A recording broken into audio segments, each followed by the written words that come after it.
प्यारे बच्चों, वुड्स अभिक्रिया बहुत ही ज्यादा इंपॉर्टेंट अभिक्रिया है, क्योंकि वुड्स अभिक्रिया से जुड़े प्रश्न बोर्ड एग्जाम में बार बार पूछा जाता है, बार बार आता है। वुड्स अभिक्रिया से जुड़े प्रश्न 2012, 2021 बिहार बोर्ड एग्जाम में आया हुआ है और 2019 झारखंड बोर्ड एग्जाम में भी आया हुआ है। बहुत ही इंपॉर्टेंट अभिक्रिया है प्यारे बच्चों। इस अभिक्रिया को पूरी ईमानदारी के साथ कंप्लीट कर लेना है प्यारे बच्चों, क्योंकि ये अभिक्रिया जो है बोर्ड एग्जाम के लिए बहुत ही खास, बहुत ही ज्यादा इंपॉर्टेंट है। यह अभिक्रिया बहुत ही आसान अभिक्रिया है प्यारे बच्चों। चलिए ध्यान दीजिए, शुष्क ईथर की उपस्थिति में, किसकी उपस्थिति में प्यारे बच्चों? शुष्क ईथर की उपस्थिति में एल्किल हैलाइड, ठीक है, alkyl halide, alkyl halide, alkyl halide की अभिक्रिया सोडियम धातु, ठीक है, सोडियम धातु,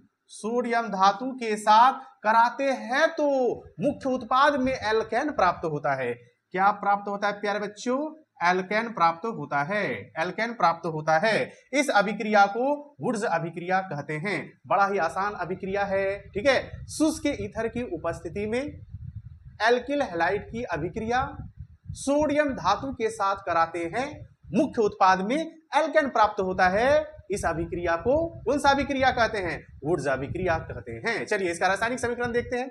इसका रासायनिक समीकरण बहुत ही आसान है। रासायनिक समीकरण समझ जाओगे तो फिर इस अभिक्रिया को पूरी अच्छी तरीका से समझ जाओगे, ठीक है। चलिए, शुष्क ईथर की उपस्थिति में एल्किल हैलाइड की अभिक्रिया, किसकी अभिक्रिया प्यारे बच्चों? एल्किल हैलाइड की अभिक्रिया। एल्किल हैलाइड का सूत्र क्या होता है? R single bond X, alkyl X की अभिक्रिया सोडियम धातु के साथ, किसके साथ? सोडियम धातु के साथ। और सोडियम धातु का संकेत क्या होता है प्यारे बच्चों? Na होता है, ठीक है। तो प्लस Na लिख देंगे। किन की उपस्थिति में? शुष्क ईथर की उपस्थिति में। चलिए, शुष्क ईथर यहां पे हम लोग लिख देंगे, शुष्क ईथर की उपस्थिति में कराते हैं तो मुख्य उत्पाद में क्या प्राप्त होता है? एल्केन प्राप्त होता है। अब कैसे प्राप्त होता है ध्यान देना है, ठीक है प्यारे बच्चों। NaX के साथ जुड़ जाएगा और यहां बन जाएगा NaX, ठीक है। और ये बेचारा बच जाएगा R, जो आपका एल्किल समूह है। क्या है? एल्किल समूह है। एल्केन बना कहां? ठीक है, तो एल्केन तो बना नहीं। इसके लिए क्या करना होगा प्यारे बच्चों? सोडियम धातु का 2 अणु लेना होगा और एल्किल हैलाइड का भी 2 अणु लेना होगा। एल्किल हैलाइड का भी 2 अणु लेना होगा, ठीक है, ताकि अभिक्रिया आसानी से हो जाए, ठीक है। तो 2 अणु ले लेंगे, R सिंगल बॉन्ड X, ठीक है। अब क्या होगा? ये दोनों Na दोनों X के साथ जुड़ जाएगा। क्या हो जाएगा? जुड़ जाएगा, ठीक है। ये आपस में जुड़ जाएगा और बन जाएगा 2NaX, ठीक है। 2Na2X, 2Na2X बन गया, ठीक है। बचा क्या? R एल्किल समूह, एल्किल समूह। ये दोनों एल्किल समूह आपस में जुड़ जाएगा, ठीक है।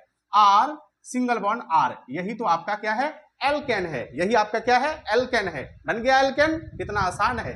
तो चलिए प्यारे बच्चों, इसका एक एग्जांपल लेकर के पूरी अच्छी तरीका से समझते हैं, ठीक है। एल्किल हैलाइड, एल्किल हैलाइड का उदाहरण क्या हो जाएगा? CH3 single bond Br, methyl bromide, ethyl bromide, methyl chloride, ये सभी क्या है? एल्किल हैलाइड है। चलिए एल्किल हैलाइड ले लिए। इनका अभिक्रिया किनके साथ प्यारे बच्चों? सोडियम धातु के साथ। इनके साथ सोडियम धातु के साथ। किनकी उपस्थिति में? शुष्क ईथर की उपस्थिति में, शुष्क ईथर की उपस्थिति में, ठीक है। इन दोनों का अभिक्रिया कराएंगे तो मुख्य उत्पाद में एल्केन प्राप्त होगा, ठीक है। तो याद रखना है प्यारे बच्चों, 2 अणु सोडियम धातु का लेंगे और एल्किल हैलाइड का भी 2 अणु लेंगे। या कौन सा एल्किल हैलाइड है? मेथिल ब्रोमाइड, मेथिल ब्रोमाइड, ये आपका क्या? एल्किल हैलाइड है, ठीक है। 2 अणु लेंगे। जब इन दोनों का अभिक्रिया इनकी उपस्थिति में होगा तो प्यारे बच्चों क्या होगा? 2 Na ये दोनों Br के साथ क्या हो जाएगा? आपस में जुड़ जाएगा और बन क्या जाएगा? 2NaBr, ठीक है।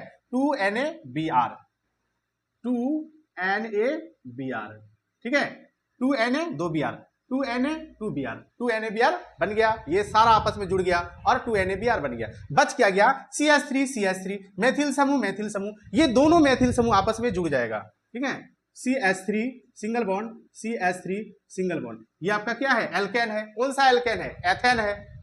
ठीक है, ये कौन सा एल्केन है? एथेन है, 2 कार्बन है, एथेन। ठीक है, तो इस तरह से हम लोग रासायनिक समीकरण को लिखेंगे। ठीक है प्यारे बच्चों, ये अभिक्रिया काफी ज्यादा इंपॉर्टेंट अभिक्रिया है प्यारे बच्चों। ठीक है, ये अभिक्रिया बहुत ही आसान अभिक्रिया है। शुष्क ईथर की उपस्थिति में एल्किल हैलाइड की अभिक्रिया सोडियम धातु के साथ कराते हैं तो मुख्य उत्पाद में एल्केन प्राप्त होता है। इस अभिक्रिया को वुड्स अभिक्रिया कहते हैं। ये आपका एल्किल हैलाइड है, ये आपका एल्किल हैलाइड है। एल्किल हैलाइड का 2 अणु लेना और सोडियम धातु का 2 अणु लेना। जब दोनों का अभिक्रिया होगा 2Na और ये दोनों X 2NX बन गया, और ये RR जो एल्किल एल्किल समूह जो बचा है, ये दोनों एल्किल समूह आपस में जुड़ जाएगा, बन गया एल्केन। ठीक है, इसी प्रकार से हम और एग्जांपल लेके बना सकते हैं, जैसे C2H5Cl, ये आपका क्या है? एथिल क्लोराइड है, एल्किल हैलाइड का सदस्य है। ठीक है, इनका अभिक्रिया किन के साथ? सोडियम धातु के साथ, किन की उपस्थिति में? शुष्क ईथर की उपस्थिति में, शुष्क ईथर की उपस्थिति में। ठीक है, कराएंगे तो क्या प्राप्त होगा? एल्केन प्राप्त होगा। ठीक है, तो यहाँ पे क्या करना होगा? सोडियम धातु का 2 अणु लेना होगा और एथिल क्लोराइड का भी 2 अणु लेना होगा। 2 एथिल क्लोराइड का अणु ले लेंगे, 2 सोडियम धातु का अणु ले लेंगे। जब इन दोनों का अभिक्रिया शुष्क ईथर की उपस्थिति में होगा, ये दोनों Na ये दोनों Cl के साथ क्या हो जाएगा? आपस में सब जुड़ जाएगा और यहां बन जाएगा आपका 2NaCl, बन गया 2Na 2Cl। अब बच गया क्या? C2H5 और ये दोनों एथिल समूह C2H5 आपस में जुड़ जाएगा। ठीक है, C2H5 सिंगल बॉन्ड C2H5, ये किसका सूत्र है? ब्यूटेन का सूत्र है। ठीक है, ब्यूटेन बन गया। ब्यूटेन किसका सदस्य है? एल्केन का सदस्य है। यही आपका वुड्स अभिक्रिया है प्यारे बच्चों। इस अभिक्रिया को पूरी अच्छी तरीका से कंप्लीट कर लेना है, क्योंकि वुड्स अभिक्रिया से जुड़े प्रश्न बोर्ड एग्जाम में बार बार पूछा जाता है प्यारे बच्चों, बार बार आता है। आज का वीडियो आप लोग को कैसा लगा प्यारे बच्चों? अच्छा लगा हो तो वीडियो को लाइक शेयर कमेंट जरूर करना। जो हमारे चैनल पे नए हो उनसे रिक्वेस्ट है चैनल को जरूर सब्सक्राइब करना। चलिए धन्यवाद।